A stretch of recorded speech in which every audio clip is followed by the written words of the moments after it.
Hello, excuse me. Welcome to White Birch Tarot and Astrology. I know I sound like I'm sick. I'm not. I have terrible allergies. It's that time of year.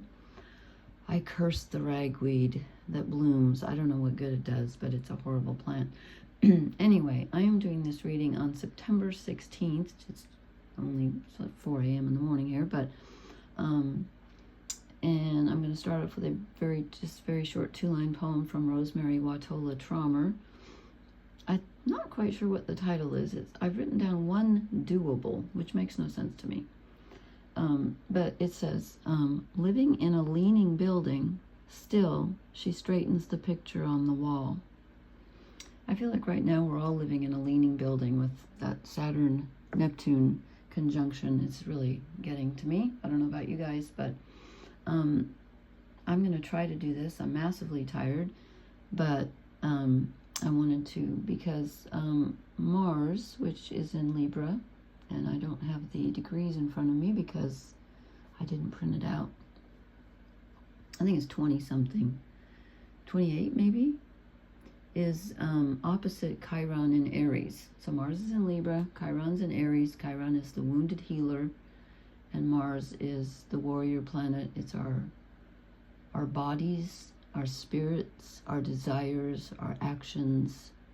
It's kind of, Aries is, where Chiron is our self-identity, and Mars is in Libra, which is balance and harmony, and to a certain extent, relationships and pleasing others, and, trying to keep the peace, and it can be some people-pleasing going on.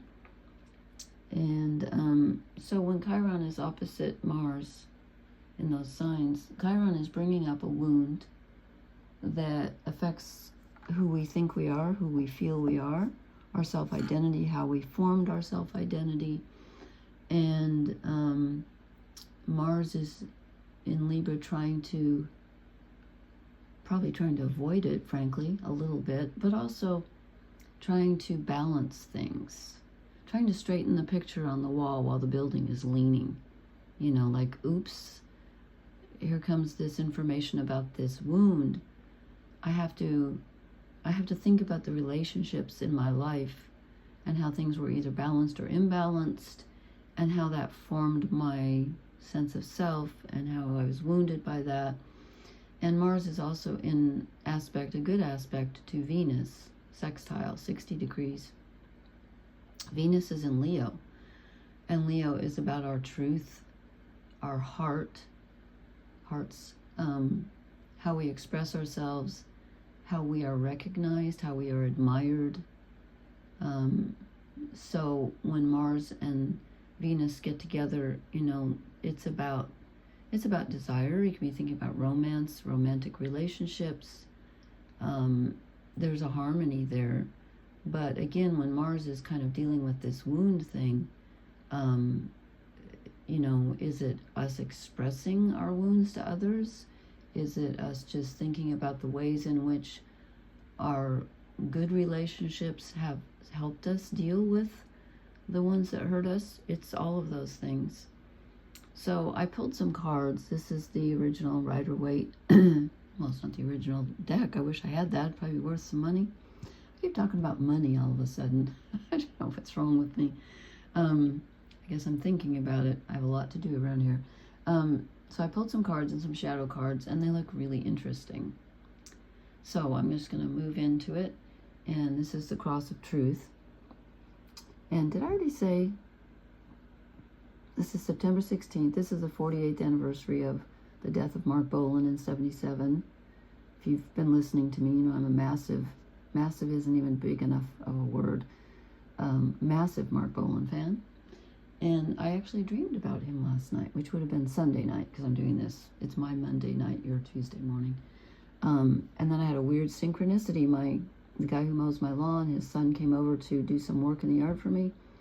And he said it was his birthday tomorrow. And I thought, oh, his birthday's on the day Mark Bolan died. And then I just had a feeling. I said, happy birthday, of course. And I gave him a gift, some money. But anyway, I just had a feeling. I said, how old are you going to be? And I knew what he was going to say before he said it. He said 29. And I thought, of course you're going to be 29. and your birthday's on that day, because Mark was 29 when he was killed. Anyway, just that's neither here nor there. But that's the energy I'm in right now. I'm neither here nor there. Anyway, I will try to focus on this. I'm dizzy. My allergies make me dizzy. So this is us, and 2 cards came out together. The Ace of Swords, which is a new idea, just coming in, you know, bing, boom. Oh no, now I sound like Trump. No, excuse me for saying that word. You get just, you know, wham, an idea rushes in. It's a realization, but it doesn't come from other people because it's with the Hermit. It comes from us having spent time alone, having spent time with our intuition and our own thoughts and our own counsel. This is pure us, okay? It's not coming from others. This is you getting in touch with your own inner, I almost want to say authority, but your inner spiritual guidance. And it gives you an aha moment. That's not easy to say, an aha moment. There's a realization here. And again, I think it's going to have something to do with your self-identity, your wound, and past relationships. Or current relationships. It doesn't have to be past. One of these days I want to keep on doing romance readings, and then things get in the way. And then I said, what are we moving away from? Uh-oh. We're moving away from feeling comfortable. We're moving away from feeling like we have it all. Everything around us is solid and we're good. We're by ourselves, but we're good. We're doing it. You know, we're fine. We're moving away from that. Okay, why?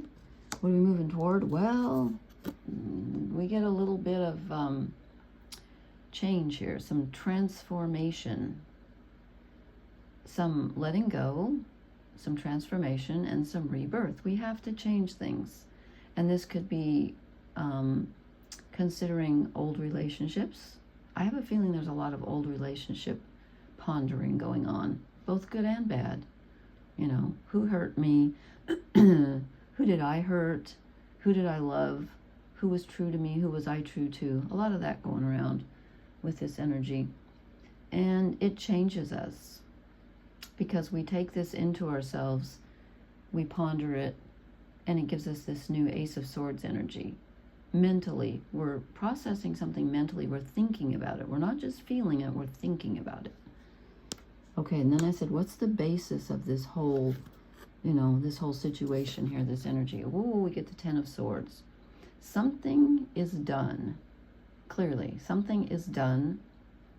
We have to look at our story. We have to look at ourselves. We have to look at our past relationships, maybe current relationships, in a different way, because something that we're doing isn't serving us. Some way that we're thinking, not something we're doing, something that we're thinking. We have to rethink everything, because this pattern of thought has come to an end. It's dead. Okay? Something is dying, dead. It's dead. It needs to be let go of. It needs to be transformed into the Ace of Swords, you know, processed. And then I said, what is our blessing? We get more swords. Look at the swords. 3. We get the Ace, the 10, and the Page. So this is, this can be sudden, you know, this kind of similar to the Ace in a way. It's new energy, new thoughts coming in, new mental energy coming in. I think this is our thoughts and our energy, but this could be someone else coming into. It could be dealing with, I feel like this is an adversarial energy, but I'm not sure it's someone else, but it could be someone else in the past, or the way, just us doing battle with our own immature thoughts. The Page of Swords is often immature, and I think we're having to go back and think, wait a minute, why did I look at the situation that way? What if I look at it this way? How have I been immature in the past? How can I move on from this? You know, we're no longer children, and maybe we need to reassess something. Oh, I hear those creepy noises. Every time I do a reading, it sounds like something is moving in the, I'm here alone, and there's no wind or anything or rain. Anyway, so this might be an immature way that we were looking at something that needs to change. Definitely this is on the mental level. We're reassessing mentally. Then I pulled 2 shadow cards, and tonight, instead of saying, what are we not seeing, I asked, what is painful in this situation? And I get the Knight of Swords, more swords. They're all swords. It's swords all the way down, if you know the turtle joke. This is telling me that this sudden insight, this new information that's coming in, and again, I don't think it's so much information from someone else. It could be, but I think it's mostly from us reassessing. But whatever it is, it brings a painful, it's kind of a painful, not, I almost want to say lesson, but it's a painful, whatever we're reviewing in our heads, it's a painful situation, or it was. And we just have to come to terms with it. Because look at the next card. I said, okay, what's painful in this situation? The 6 of Swords. We have to move on. And it's something that we don't want to let go of. That's why I feel like it might be past relationships with Mars and Venus and Mars and Libra. It's about relationships. It's about where they've been just, where they've been unjust, where they've been balanced, where they've been imbalanced. We're looking for harmony, and we're finding, our wounds. And again, it's to do with our self-identity when Chiron's in Aries. We've been working on that. I keep forgetting to write down, well, it's written somewhere, but do you think I can find it? Here's a piece of paper. Did I write it on this one? No. That is Saturn and Neptune. Okay. Anyway, next time I'll look to see when Chiron moved into Aries, but it's been a while. As they say here in the Midwest, it's been a minute. So, it's hard to let go of. It's painful. But we must leave something behind. It's not serving us. I'm going to pull an oracle card just for fun. And I finally put rubber bands on most of my decks because they were flying all over. And now I'm frustrated because I have to... Oh, I got the wrong card. I got 2 of the wrong, 3, 4. 4 of the wrong cards in the deck. Now I get frustrated because I'm very impatient and I have to pull the rubber band off. Yes, I know. Mars in Aries. Anybody else out there have Mars in Aries? How do you deal with it? I walk as fast as I can. Okay. Message in a bottle. Excuse me. Because I often, that's the wrong book. Where's my book? My papers. Because I often miss things in this deck. Okay, message in a bottle. Communication, a sign. Oh, okay. A Cledon, the ancient name for a spontaneous oracle delivered innocently by the speaker, pointing the way to your highest good. Okay, you know what? I stand corrected. I think someone is going to say something innocently. I don't know why I'm flipping back to the young man telling me today, oh, I'm going to be 29. What's that got to do with anything? I don't know. You know, that's interesting, though, because Venus is in Leo. Leo rules the heart. And when I dreamed of Mark Bolan last night, there was a stained glass, I don't know why I'm saying this, but there was a stained glass window that had been dropped and shattered. And there was a line of women, of which I was part, and all these men were coming in, picking up little pieces of the glass and handing them to the women. And the man that came to me was Mark Bolan before he became famous. And but I recognized him because I just feel I've known him before. Anyway, he picked up a piece of red glass that had broken into the shape of a heart and stuck it on my shirt right over my heart. Maybe that's a sign. So maybe I got a sign. Maybe you're going to get a sign.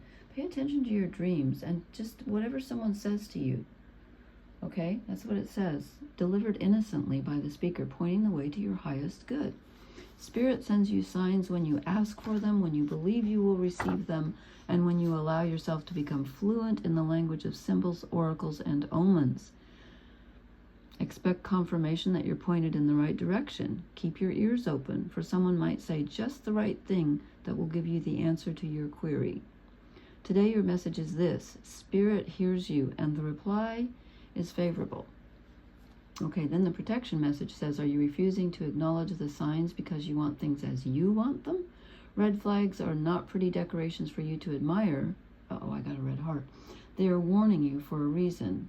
I don't think mine was a warning. If something doesn't sit right with you, trouble could be hiding in the bushes. Don't ignore the signs.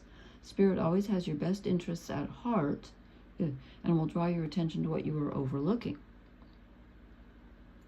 Now the relationship message says you can expect someone to favor you with positive news. You are the intended receiver of this message, so stay open to what you learn. Only good will come of it in the end. The signs are all there.